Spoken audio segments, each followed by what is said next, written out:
Баршаңызға қайырлы күн. Бүгін сіздермен бірге пельмен бауырсақ немесе тұшпара дайындайтын боламыз. Достар, каналыма тіркелмеген болсаңыздар тіркеліп, лайк басып, пікір қалдырып отыруды ұмытпаңыздар. Ең алдымен жылы суымызды қосамыз. Содан соң 125 грамм ерітілген сары майымызды қосамыз. Содан соң бір жұмыртқа жақсылап араластырамыз. Және бір ас қасық тұзымызды қосамыз. Ұнымызға жаңа дайындаған жұмыртқалы массамызды құйып, жақсылап жұмсақ қамыр дайындайтын боламыз.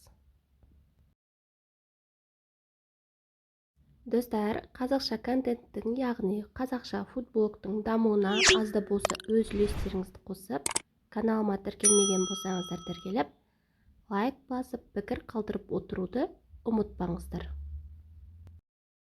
Дайын болған қамырымызды пакетімізге салып, шамамен 25 минуттай демалдырып аламыз.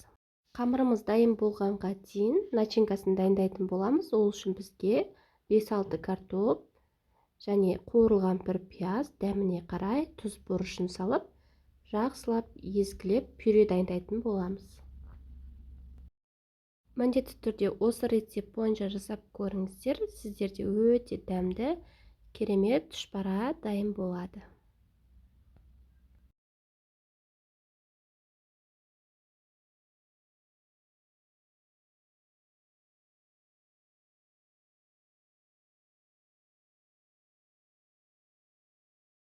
Қамырымыз 25 минут көлемінде дайын болды. Қамырымызды бастырып, 2 бөлікке бөлеміз.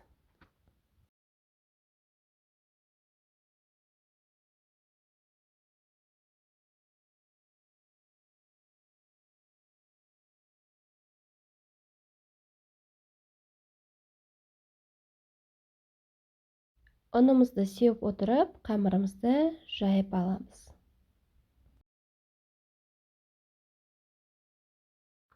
Дәл пельменнің қамыры сияқты жайып, кесіп аламыз.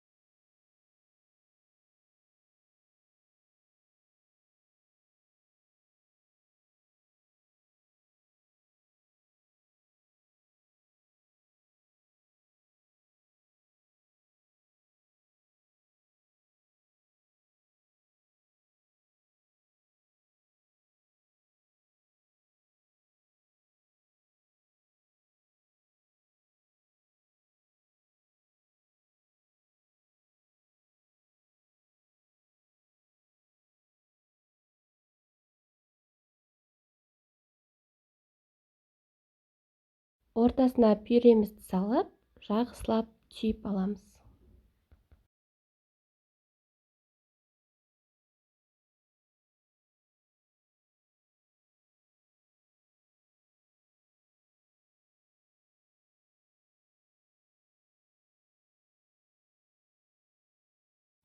Қызып тұрған майымызға пельмен бауырсақтарымызды, яғни тұшпараларымызды салып, жақсылап қуырып аламыз.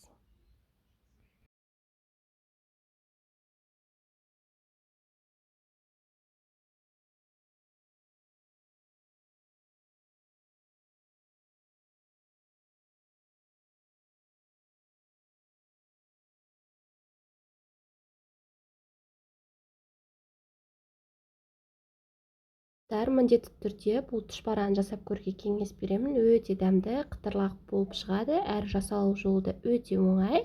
Алда тағы да керемет рецепттермен бөлісетін боламын. Каналыма жазылмаған болсаңыздар жазылып, лайк басып, пікір қалдырып отыруды ұмытпаңыздар.